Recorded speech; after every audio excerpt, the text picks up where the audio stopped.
Bahay at junk shop sa Dagupan City tinupok ng apoy sa kasagsagan ng pagsalubong sa bagong taon. Makibalita tayo kay Russell Simorio ng GMA Regional TV, 1 North Central Luzon.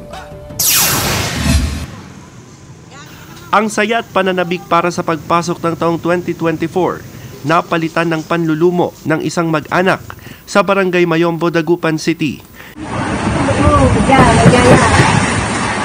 Kita sa cellphone video na ito kung paano nilamon ng apoy ang ipinundar nilang junk shop.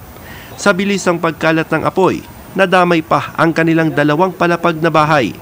Buti na lang daw at ligtas silang nakalabas sa nasunog na bahay. Malungkot dahil lahat ng gamit namin wala kami na iligtas, sir. Dahil hindi ka namin akalain ng ganito ang mangyari sa amin. Natupok din sa junk shop ang truck na ginagamit sa negosyo. Namatay rin ang 3 alagang aso at 15 panabong na manok. Kwento ng pamilya, nagsimula ang sunog dahil sa paputok na napunta sa junk shop.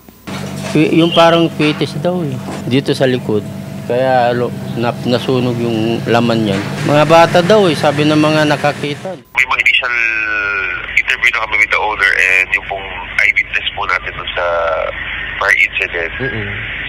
So, isi-check naman po natin lahat po ng possible po na anggulo kung saan po nag-start po yung sunog. Wala namang nasaktan sa sunog na tumagal ng mahigit 1 oras bago ideklarang fire out.